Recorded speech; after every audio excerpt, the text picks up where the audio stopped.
Buen día, querido hermano, ¿cómo estás? Buenos días, querida hermana. Qué gusto en saludarte un domingo más que estamos a través de estos medios. Agradecemos al Señor, ¿verdad?, por la oportunidad y la posibilidad que nos da de ser expuestos a su palabra. Y confiamos en el Señor, que es lo que finalmente el Señor demanda de nosotros. Que nuestra vida pueda estar en arrepentimiento y en fe para confiar en su obra y a través de su palabra somos fortalecidos. El Espíritu Santo convence nuestra vida de pecado cuando su palabra es expuesta y nuestra respuesta a eso es el arrepentimiento y la confianza que Jesucristo hará en nosotros. Y el día de hoy estaremos compartiendo una nueva exposición bíblica del Evangelio de Marcos, casi 2 años ya, hermanos, exponiendo el Evangelio de Marcos. Exposición, mensaje número 63. Y la basaremos en el capítulo 14, entre los versículos 1 al 11. Y el título para hoy es Darlo todo. Te invito entonces a que podamos leer ahí con tu Biblia, ¿verdad?, abierta. Leamos la poderosa palabra del Señor. Dice: 2 días después era la Pascua y la fiesta de los panes sin levadura, y buscaban los principales sacerdotes y los escribas cómo prenderle por engaño y matarle. Y decían: no durante la fiesta, para que no se haga alboroto del pueblo.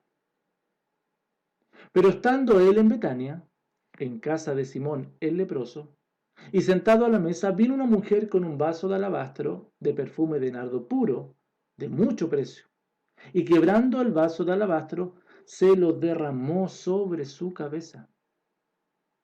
Y hubo algunos que se enojaron dentro de sí y dijeron: ¿para qué se ha hecho este desperdicio de perfume? Porque podía haberse vendido por más de 300 denarios y haberse dado a los pobres. Y murmuraban contra ella. Pero Jesús dijo: dejadla, ¿por qué la molestáis? Buena obra me ha hecho. Siempre tendréis los pobres con vosotros, y cuando queráis les podéis hacer bien. Pero a mí no siempre me tendréis. Esta ha hecho lo que podía, porque se ha anticipado a ungir mi cuerpo para la sepultura. De cierto os digo que donde quiera que se predique este evangelio en todo el mundo, también se contará lo que ésta ha hecho, para memoria de ella. Entonces Judas Iscariote, uno de los 12, fue a los principales sacerdotes para entregárselo. Ellos, al oírlo, se alegraron y prometieron darle dinero. Y Judas buscaba oportunidad para entregarle. Oramos al Señor. Padre, en el nombre poderoso del Señor Jesucristo, nombre que es sobre todo nombre, oramos en esta hora, agradeciéndote, Señor, por la oportunidad de ser expuestos a tu palabra, de poder ser enseñados y comprender estas verdades. Mas, Padre, nuestra mente, nuestro entendimiento, nuestra comprensión es débil, es finita y no alcanza para comprender tus profundidades. Oramos, Señor, para que tu Espíritu Santo ilumine nuestro entendimiento y podamos así recién comprender tus verdades. Y estas verdades, Señor, santifiquen, fortalezcan nuestras vidas y nos muevan al arrepentimiento y a la fe que es en Cristo Jesús, para gloria tuya y edificación de tu pueblo. En el nombre poderoso de Jesús. Amén. Darlo todo. Y hermanos, darlo todo en aquello que te empeñas, darlo todo en aquello que quieres lograr, desafíos que te vas poniendo por delante, perseveras en ellos, te esfuerzas en ellos vez tras vez. Y a pesar de tus debilidades y cansancios, sigues y sigues a la meta que te has propuesto. Lo das todo. Lo das todo también en tu labor diaria, en aquello que te has comprometido, y lo haces porque te gusta hacerlo. Lo das todo. O lo das todo porque, bueno, no tienes otra opción, porque así también conveniste. La labor es ardua, hermano, y sobre todo en estos días donde muchas de las condiciones han cambiado, pero aún así lo das todo.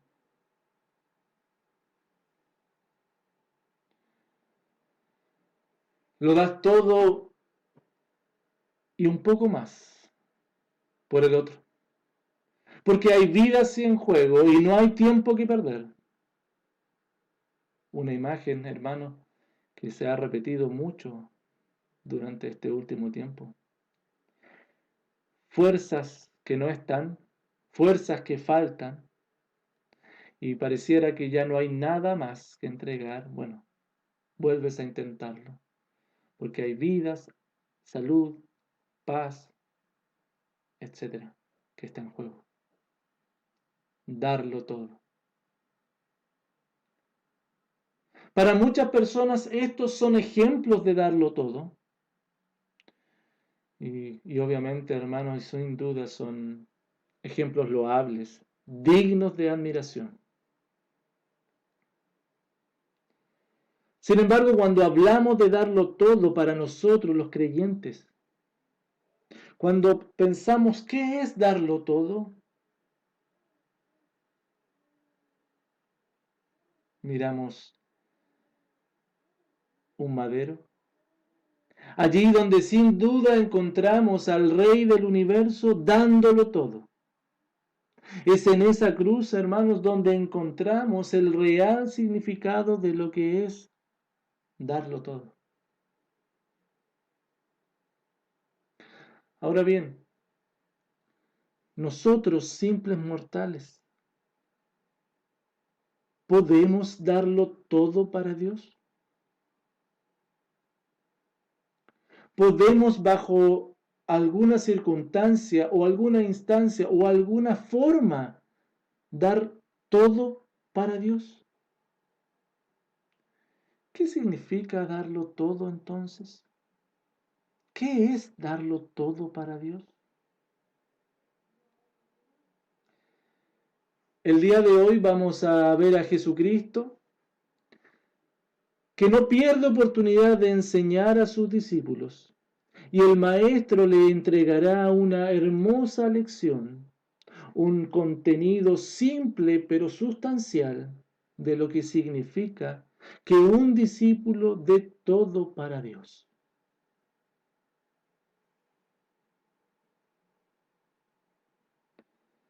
La adoración a Cristo es el resultado de mi valoración a Él. Solamente tú y yo vamos a poder adorar a Dios si antes le valoramos, si antes valoramos a Cristo. Y hoy día vamos a ver tres formas de valorar al Señor, porque la adoración a Cristo es el resultado de mi valoración a Él. Primero que todo, le valoramos cuando le consideramos. Le valoramos cuando le consideramos. Versículos 1 y 2. 2 días después era la Pascua y la fiesta de los panes sin levadura. Hermanos, se está acercando la crucifixión del Señor, pero también esta crucifixión coincide con la fiesta de la Pascua, y que era una festividad doble para los judíos, porque por un lado, hermanos, se celebraba el recuerdo de la salida del pueblo de Israel de Egipto, eso es la Pascua, la Pesaj, ¿verdad? La salida. Y esta se celebraba el 14 y el 15 del mes de Nisan, ¿bien? Por ahí, marzo, abril nuestro. El 14 en la tarde, recuerden que en la cultura judía el día termina a las 6 de la tarde y ahí comienza el otro.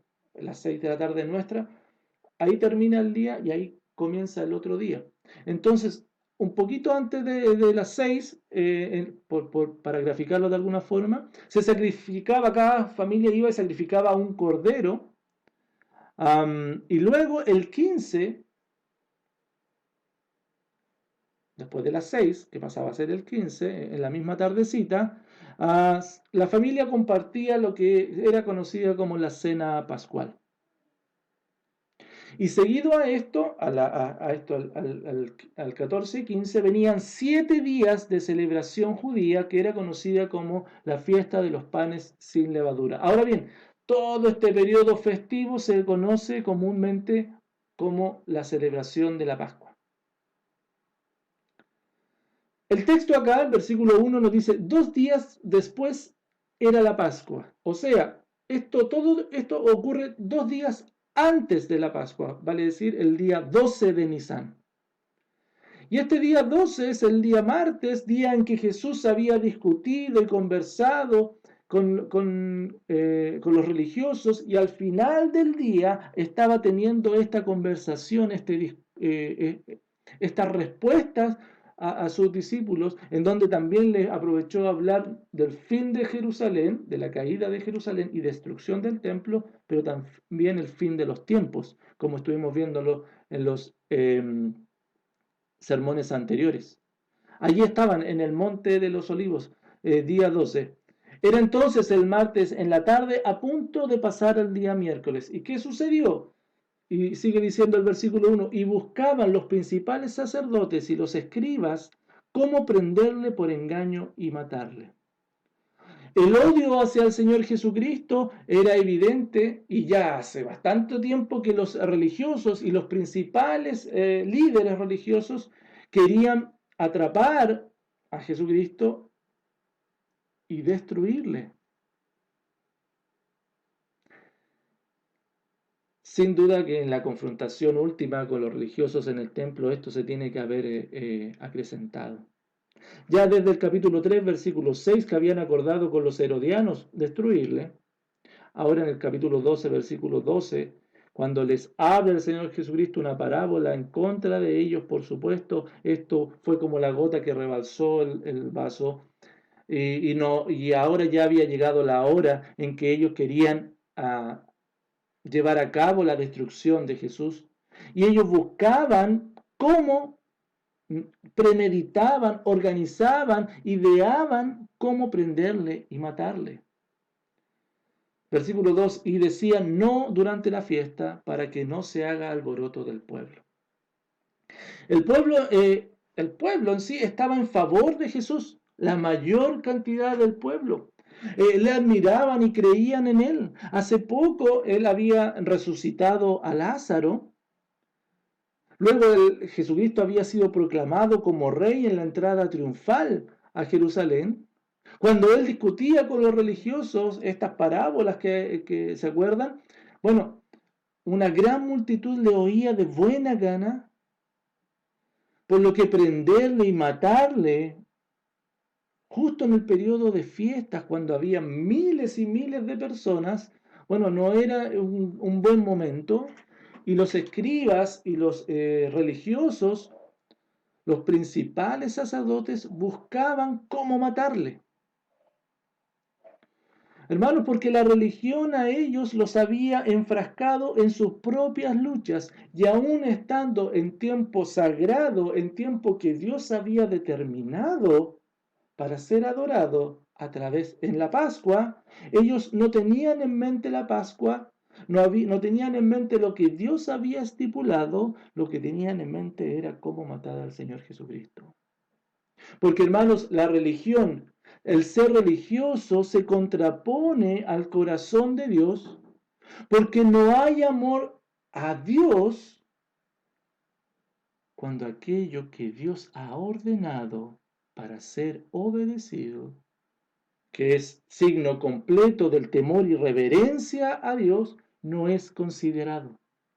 No hay amor a Dios, no hay forma de agradar a Dios cuando no se considera lo que Dios ha estipulado. Y no obstante, otras situaciones pasan a ser prioridad y pasan a tener el primer lugar. Y muchas veces actividades, rituales, tradiciones, inquietudes premeditadas, incluso en el día a día, tuyo y mío, se superponen a aquello sagrado que Dios ha estipulado para que nosotros obedezcamos. Por lo tanto, nos centramos básicamente en otras cosas y no en lo que Dios ha dicho. No consideramos a lo que Dios ha estipulado. Y es necesario entonces que tú y yo identifiquemos cuánto de religión hay en nosotros, cuánto de tradición, cuánto de ritualismo hay en tu vida y hay en mi vida. Porque, hermano, lamentablemente, los creyentes nos llenamos de actividades, pero no de obediencia. Y finalmente, hermanos, nos hallamos con el corazón concentrado en diversas cosas. Muchas de ellas son muy importantes, pero no son fundamentales. Y no nos concentramos en aquellas cosas para las cuales fuimos creados, en aquellas cosas dispuestas y preparadas por Dios de antemano para que anduviésemos en ellas. Aquellas obras que Dios tiene para nosotros no son fundamentales, como dice Efesios 2:10, sino que estamos centrados en nosotros mismos.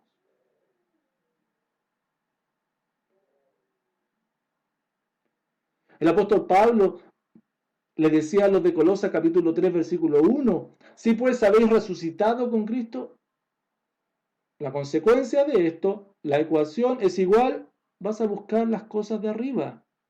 ¿Por qué? ¿Cuál es la razón? Porque está Cristo sentado allí a la diestra de Dios. Si resucitamos con Cristo, vamos a buscar de Cristo. Y lamentablemente, hermano, la religión evidencia además ausencia de amor a Dios, pero no solamente amor a Dios, sino que ausencia de amor al prójimo. Porque las actividades comienzan a tomar una mayor relevancia que las mismas personas. Muchas veces comenzamos a buscar fines propios sin considerar las necesidades de las personas. Utilizamos a las personas para que puedan las actividades fluir, para que puedan ser funcionales a nuestros intereses. Los religiosos acá, los principales sacerdotes y escribas, estaban empecinados en cumplir la propia voluntad, satisfacer sus propios deseos, que dejaron de lado en concentrarse en la Pascua, que había sido instaurada para adorar a Dios y también para remisión, para que los pecados de Israel fuesen perdonados. Pero ellos estaban actuando bajo sus propios intereses. El concentrarnos, hermanos, lamentablemente en nuestras propias cosas, entonces va a afectar además nuestra relación horizontal con aquellos a quienes precisamente debemos dar a conocer las virtudes de aquel que nos llamó de las tinieblas a su luz admirable. Las virtudes, el carácter de Dios tenemos que darlo a conocer, pero centrados en nosotros mismos nos olvidamos de dar a conocer porque las personas pasan a ser prescindibles y solamente nosotros contamos. Hermanos, las circunstancias, los problemas y nuestros propios deseos nos atraen y vamos tras ellos. Y lamentablemente, de paso, dejamos de mostrar al Señor a los demás, porque no hay interés, no hay voluntad y lentamente el pecado nos comienza a atrapar y va consumiéndonos y nos distrae de servir al Señor. Por eso el apóstol Juan ve como necesario escribir en su primera carta, capítulo 2, primera de Juan, capítulo 2, versículos 9 y 10, el que dice que está en la luz y aborrece a su hermano, está todavía en tinieblas. No podemos aborrecer a nuestros hermanos si decimos que estamos en la luz. Y aborrecer significa, recuerda, amar menos de lo que tienes que amarle.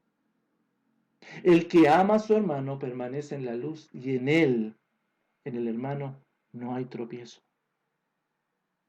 Oh, hermanos queridos, La adoración a Cristo es el resultado de mi valoración de Él. Y le valoramos cuando consideramos lo que Él ha estipulado. Pero no solamente cuando le valoramos de esa forma, sino que le valoramos cuando le seguimos. Y yo quiero invitarte ahora de manera muy especial a que nos demos un salto raudo y desde el versículo 2 saltemos al versículo 10, porque lo que Marcos está haciendo en su estilo literario que hemos encontrado en algunas partes de su evangelio, es que él está presentando estos típicos sándwich marquianos. Vale decir, él presenta contenido arriba, un contenido abajo y entre medio está la sustancia. Por ahora estamos viendo el contenido de arriba y te invito a ver el contenido de abajo. Versículo 10. Entonces Judas Iscariote, uno de los 12, fue a los principales sacerdotes para entregárselo. Recuerda, también le valoramos cuando le seguimos.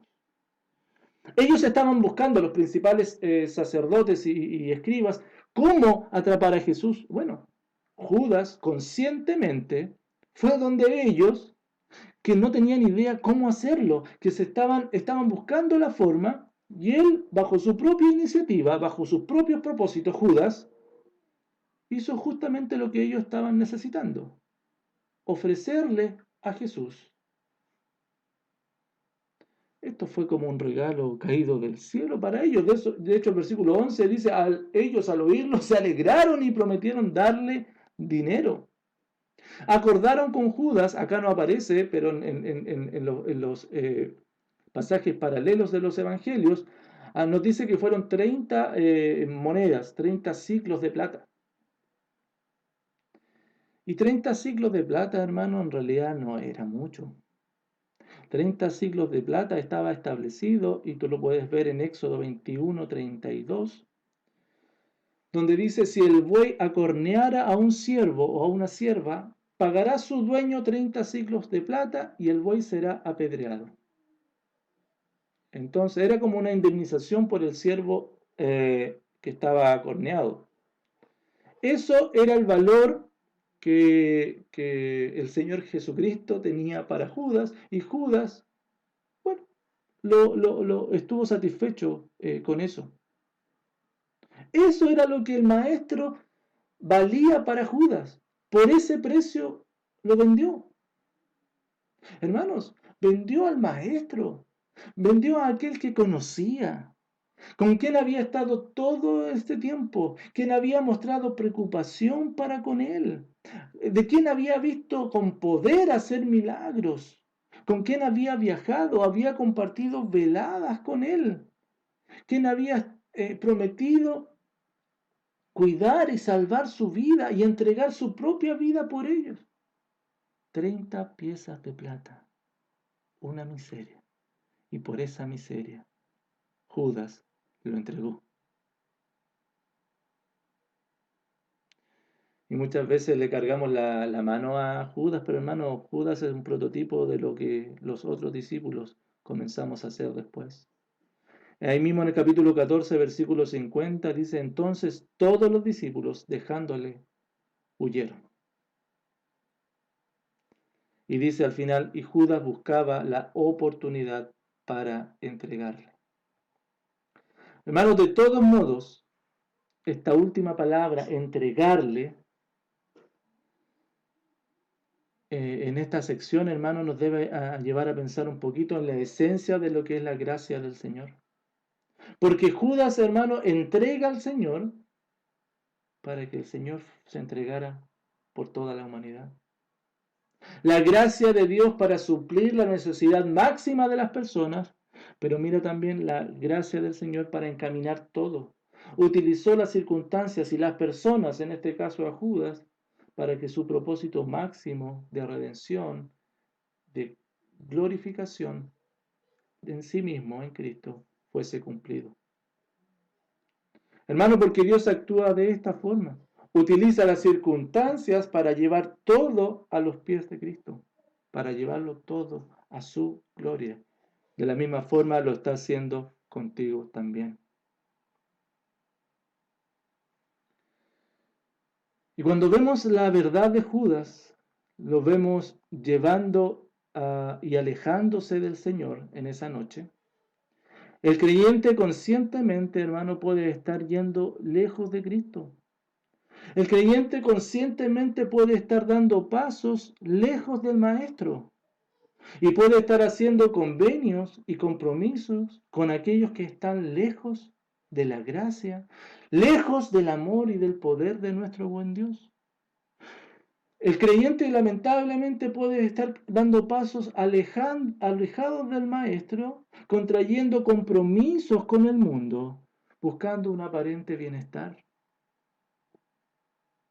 Y hermanos, esto es una paradoja si pensamos que somos seguidores de Cristo, pero podemos hallarnos en algún momento de nuestra vida siguiendo a cualquiera menos a Cristo. ¿A quién estás siguiendo hoy en día? ¿Estás siguiendo al Maestro? ¿A dónde estás yendo hoy? Recuerda que las palabras de Jesucristo allá en el capítulo 1 de Marcos a sus discípulos fue: ven, sígueme, venid en pos de mí. ¿A quién estás siguiendo? Hermano, Judas vendió por 30 monedas a su maestro. Una miseria. ¿Y cuál es nuestro precio? ¿Por cuánto estamos vendiendo al Señor? ¿Realmente por lo que estás vendiendo a Cristo vale la pena? Hermano, no busque la oportunidad de entregarle. Busca la oportunidad de amarle. Busca la oportunidad de seguirle, de imitarle. El apóstol Pedro lo dice de esta forma, primera de Pedro, capítulo 2, entre los versículos 21 en adelante. Mira qué maravilloso como el apóstol Pedro lo dice. Pues para esto fuisteis llamados, porque también Cristo padeció por nosotros, dejando ejemplo para que sigáis sus pisadas. ¿Cuál fue su ejemplo? El cual no hizo pecado, ni se halló engaño en su boca.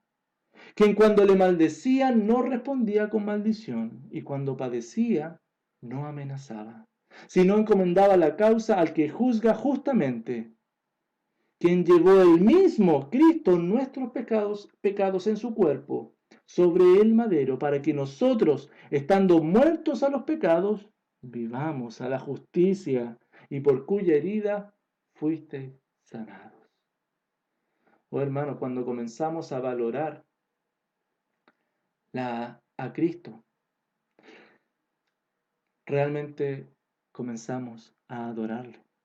Porque la adoración a Cristo, hermano, es el resultado de mi valoración a Él. Y le valoramos cuando le consideramos, pero también le valoramos cuando le seguimos. ¿A quién estás siguiendo? Y finalmente, hermanos, le valoramos cuando le honramos. Entre los versículos 3 al 9 está la sustancia de este sándwich. Ya vimos la parte de arriba, la capa de abajo, y ahora vamos a ver la sustancia, la enseñanza teológica, la aplicación consistente que Cristo quiere para nuestra vida.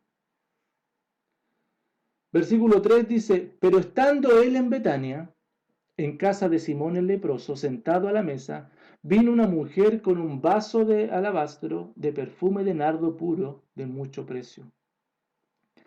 Mira, Marcos, en esta historia, entre los principales sacerdotes y Judas que estaban entregando o que iban a entregar al Señor, inserta en medio de estas historias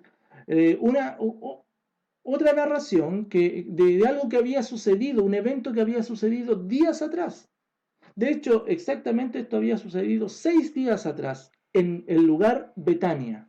Que Betania era el centro de operaciones del Señor Jesucristo junto a sus discípulos, un lugar donde estaban pernoctando fuera de Jerusalén porque no podían quedarse en Jerusalén. Era tanta la gente que iba a celebrar la Pascua ya al sistema sacrificial que tenían que quedarse afuera. Ellos estaban en Betania. El lugar era la casa de Simón el leproso, de quien no conocemos mucho. Ahora bien, a todas luces, este relato de Marcos 14 coincide con el relato de Juan 12. Bueno,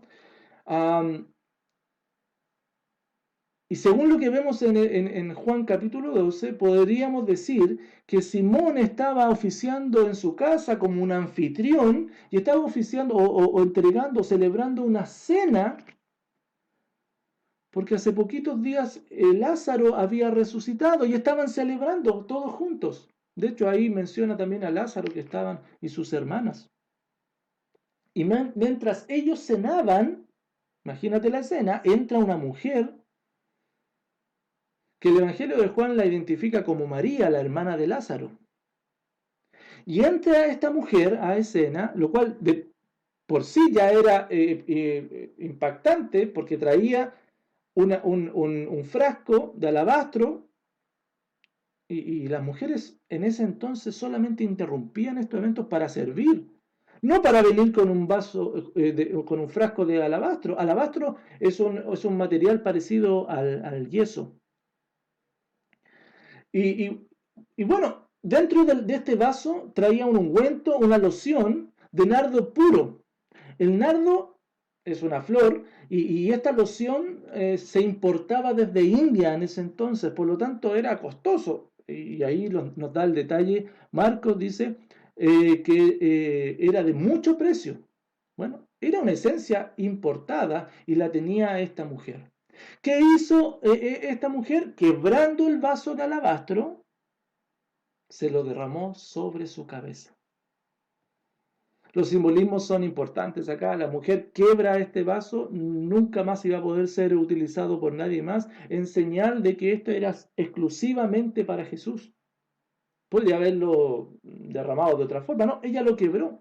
Y bueno, derramó este aceite, esta loción sobre la cabeza del Señor Jesucristo. Los otros evangelios, pasajes paralelos como Mateo, Lucas y Juan, también van diciendo que todo el cuerpo del Señor fue rociado con esta loción. Y hermanos, no nos sorprendamos de lo que está haciendo esta mujer. Este era un simbolismo de amistad, de compañerismo en el primer siglo. Era una muestra de gratitud al invitado por estar allí y considera lo que había sucedido. El hermano de ellas, Lázaro, había resucitado, por lo tanto tenían razones para poder agradecer. Y como les decía, era común en el primer siglo y mucho antes también. De hecho, Amós 6:6, tú puedes ver allí en el libro de Amós, capítulo 6, versículo 6, dice, beben vino en tazones y se ungen con los ungüentos más preciosos y no se afligen por el quebrantamiento de José. Se ungían con aceite mutuamente. Era una señal de compañerismo. El Salmo 23:5 lo conoce, dice, unge mi cabeza con aceite, mi copa está rebosando. Por lo tanto, es muy probable entonces que esta haya sido la intención de esta mujer al ejercer este tipo de ritual con el maestro. Versículo 4 dice, y hubo algunos que se enojaron dentro de sí y dijeron, ¿para qué se ha hecho este desperdicio de perfume? Hermano, el Evangelio de Mateo nos dice, porque aquí en Marcos dice, si te das cuenta, el versículo 4 dice, y hubo algunos que se enojaron. El Evangelio de Mateo dice que fueron sus discípulos que se enojaron, y el Evangelio de Juan, en más preciso, dice que fue Judas el que se enojó, que se indignó. Al ver a la mujer haciendo todo esto, lo que para ellos era un derroche. Y hermano, el valor de lo que los discípulos le dieron al ungüento, si te das cuenta, dice acá, en el versículo 5, porque podía haberse vendido por más de 300 denarios. Ese fue el valor, 300 denarios. Si consideramos que un denario es lo que se pagaba por un día de trabajo, 300 denarios, estamos hablando que era casi el salario de un año de una persona, de un trabajador, de un jornalero. Casi un año. Eso es lo que valía este ungüento. O dicho de otra forma, en un día se podían alimentar 300 familias. Por lo tanto, era costoso. Sin duda que este perfume era costoso. Por eso el reproche de estos hombres, quienes valorizaron la acción de la mujer de acuerdo al producto, no sobre quién estaba siendo derramado este producto. Para la mujer, Jesús era digno de recibir este sacrificio, pero para ellos no. Es por esto que el Señor va después a corregirle, ya que ni valorizaron la actitud de esta mujer hacia Jesús, ni tampoco lo valorizaron a Él. ¿Qué hicieron ellos, sin embargo? Y más encima, murmuraban contra ella. De manera vehemente, así nos dice la Escritura, de manera vehemente se hablaban cosas unos a otros en contra de ella. Por eso en el versículo 6 dice Jesús, les dijo, dejadla, ¿por qué la molestáis? En otras palabras le está diciendo, déjenla sola, buena obra me ha hecho. Maravilloso, porque Jesús se interpone y defiende a los suyos. A aquellos que vienen ante Él, humillados, Jesús los defiende. Jesús vio en la acción de una mujer una acción tierna. Los discípulos habían juzgado por la apariencia. Jesús juzgó el motivo. Bajo los estándares de los discípulos esto era un derroche y por eso la molestaban. Sin embargo, para el Señor había sido, como dice acá el versículo, buena obra me ha hecho. Y la mejor traducción para esto es algo hermoso me ha hecho. Para el Señor Jesucristo lo que esta mujer hizo fue algo hermoso. Versículo 7 dice, siempre tendréis a los pobres con vosotros, y cuando queráis les podéis hacer bien, pero a mí no siempre me tendréis. Siempre tendréis a los pobres con vosotros, en ninguna manera y bajo ninguna circunstancia el Señor Jesucristo está menoscabando la dignidad e importancia de ayudar a los pobres. Es más, el Señor ya lo había establecido en la ley y le había dicho a Israel que tenían el deber de interesarse y de servir a los pobres. En Deuteronomio 15:7 dice, cuando haya en medio de ti menesteroso de alguno de tus hermanos en alguna de tus ciudades, en la tierra que Jehová tu Dios te da, no endurecerás tu corazón ni cerrarás tu mano contra tu hermano pobre, sino abrirás tu mano liberalmente y en efecto le prestarás lo que necesita. Era parte de la ley. Y es más, Jesucristo mismo había encontrado y había señalado que el amar al prójimo como uno de los mayores mandamientos que debían obedecer.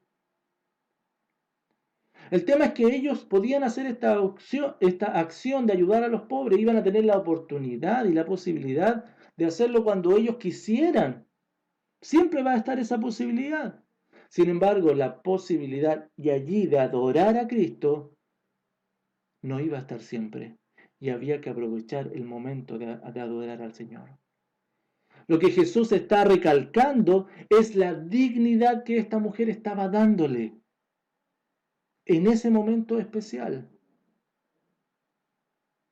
por sobre cualquier otra actividad que se le pudiesen venir a la mente. Lo primero para ella fue adorar, honrar a Jesucristo. Versículo 8. Mira lo que sigue diciendo el Señor Jesucristo respecto a esta mujer. Una cosa hermosa ha hecho, pero no solamente fue hermosa, sino que esta mujer, esta ha hecho lo que podía.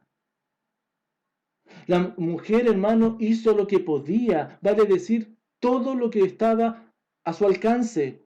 Nada más pudo hacer. Todo lo que era capaz de hacer, hizo. ¿Y qué fue eso? Tomar todo lo que tenía y rendirlo en adoración delante del Señor. Y ella, sin saberlo, como dice el versículo 9, bueno, versículo 8, la segunda parte dice, porque se ha anticipado a ungir mi cuerpo para la sepultura. Ella, sin saberlo quizás, o sí, en realidad la Biblia no nos dice, estaba ungiendo su cuerpo para lo cual sería más tarde su muerte vicaria en lugar de todos aquellos que iban a creer en él. Versículo 9 y finalmente dice, de cierto os digo que donde quiera que se predique este evangelio en todo el mundo, también se contará lo que está hecho para memoria de ella. El Señor Jesucristo relaciona, vincula lo que esta mujer hizo, el significado que Jesús le estaba dando, ungiéndolo para su muerte, lo vincula con el evangelio.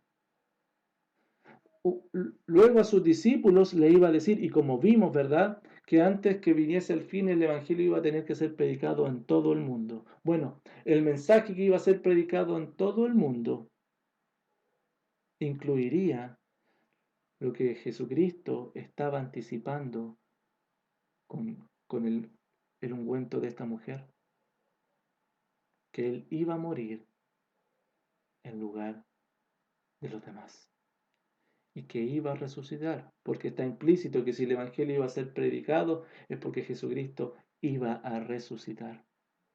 ¿Te das cuenta? Cada vez que nosotros predicamos el Evangelio, incluimos la muerte y resurrección de Cristo, que vienen a ser claves y fundamentos para esta buena noticia para todas las personas. Hermanos, los creyentes debemos venir delante del Señor con una actitud que esta mujer nos está enseñando. Ofrecer y darle lo mejor que tenemos, hacer todo lo que podemos hacer. Y hermanos, ¿sabes lo que esto se traduce? En humillarnos delante de Él, dándole aquello de más valor que tenemos. Esto es adorar al Señor con nuestra actitud, con humildad, considerar la muerte de Cristo, reconociéndole y honrándole. Vivir humillado delante del Señor. Nada hay más valioso para Jesucristo que una actitud de un corazón que se doblega delante de Él. Nuestra valoración del Señor entonces nos va a llevar a darle lo más digno que tengamos. Si realmente Cristo es nuestro tesoro, le daremos lo que es más valioso para Él y nada menos. Hermanos, y en términos prácticos, esto se traduce en que lo que podemos darle no está relacionado con nuestros medios.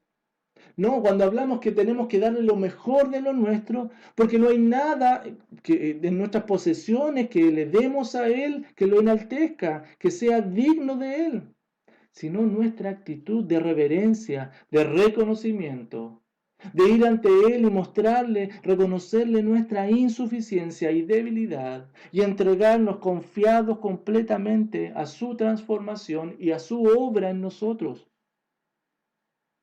Hermanos, los creyentes le entregamos nuestra gratitud al Señor constante, sabiendo también que todo, incluyendo las adversidades, todos los momentos difíciles que estamos pasando, incluso hoy en día, con este confinamiento, con esta angustia, con estas muchas veces dudas que se nos vienen, sabiendo que todo esto es para nuestro bien, porque nos está haciendo hechos a la imagen de Cristo, objetivo supremo de nuestra vida. Por tanto, le agradecemos.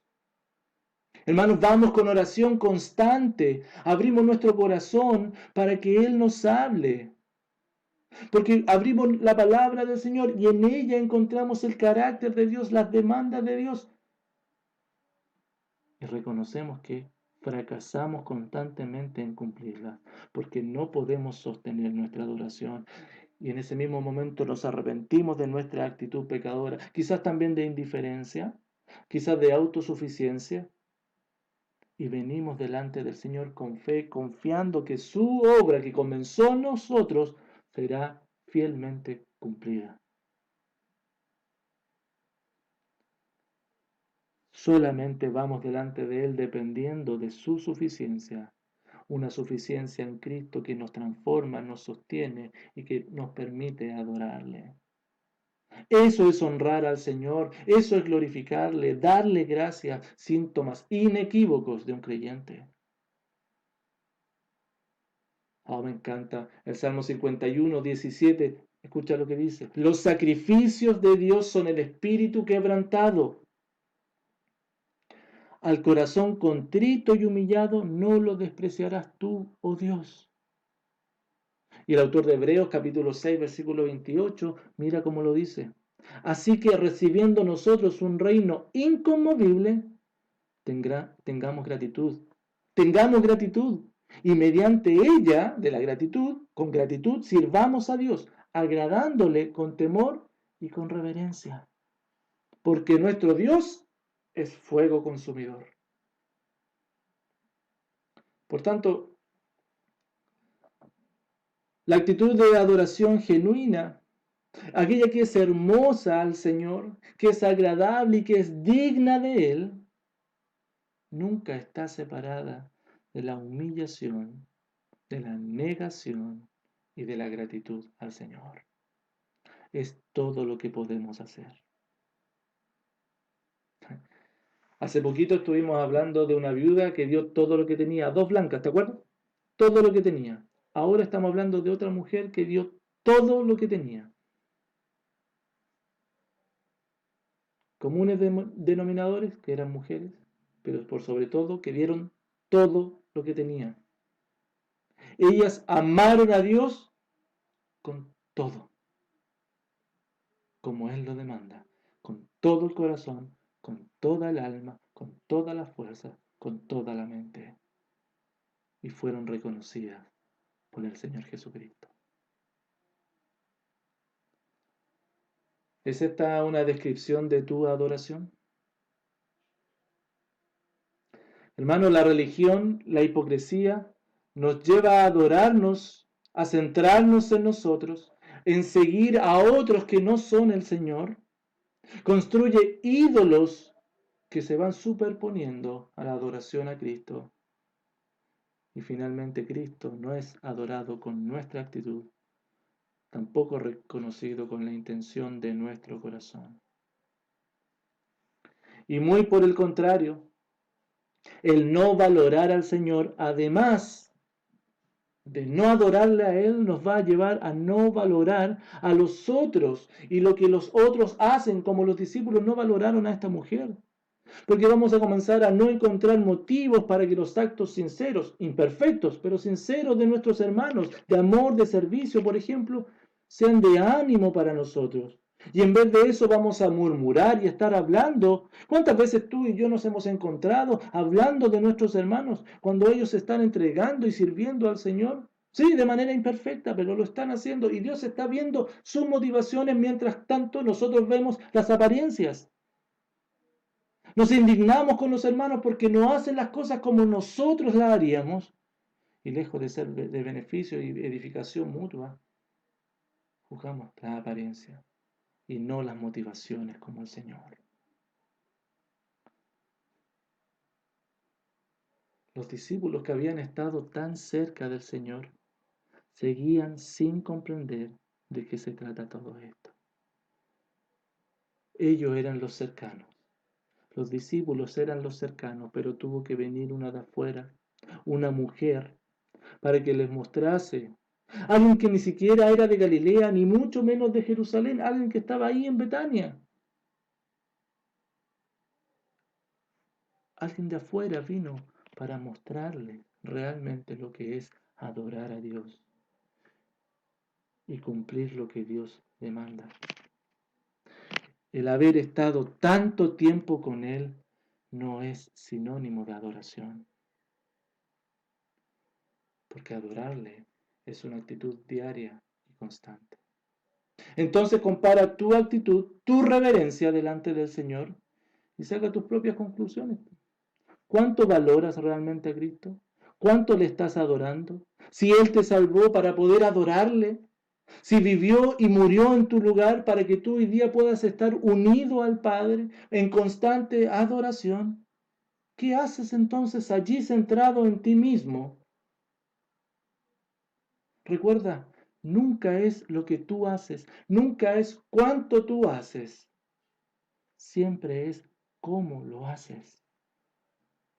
No es cuánto sirves, sino cómo estás sirviendo. No es cuánto te reúnes con los hermanos, sino cómo te estás reuniendo con ellos. No es cuánto oras, sino cómo oras. No es cuánto ofrendas, sino cómo estás ofrendando. Esa motivación de tu corazón es lo que dignifica al Señor, es lo que honra al Señor. Por tanto, la actitud de nuestro corazón tiene que ser como la del salmista allá en el Salmo 86:12, que decía, te alabaré, oh Dios, Jehová, Dios mío, con todo mi corazón y glorificaré tu nombre para siempre. Hermanos queridos, valoramos a Cristo cuando le honramos. Y la adoración a Cristo es el resultado de mi valoración de Él. Y le valoramos cuando le consideramos, le valoramos cuando le seguimos y le valoramos cuando le honramos. Permíteme orar. Padre, gracias por el privilegio de ser tu hijo y gracias por el privilegio de ser sostenido por tu gracia. Tu palabra es muestra de tu gracia, un medio de esta, para que nosotros seamos sostenidos.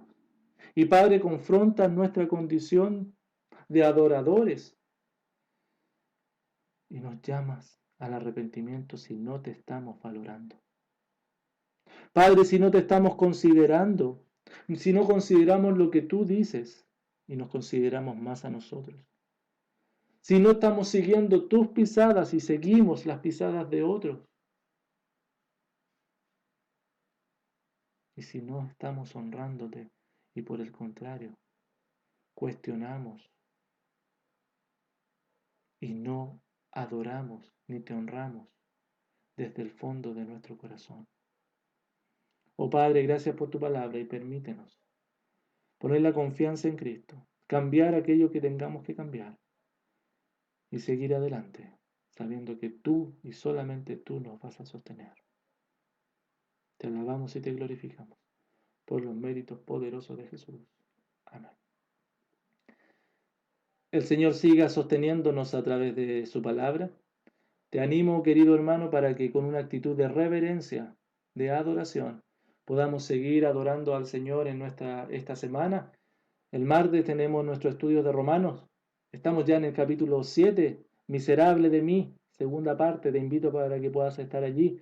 Las reflexiones bíblicas, estamos reflexionando acerca del libro de Eclesiastés, para que puedan estar apoyando tus propias reflexiones. Y nos juntamos miércoles, jueves en grupos pequeños para animarnos mutuamente, para estimularnos al amor y a las buenas obras. Te invito, querido hermano, para que sigamos dependiendo de la gracia del Señor, que es en Cristo Jesús. El Señor te bendiga.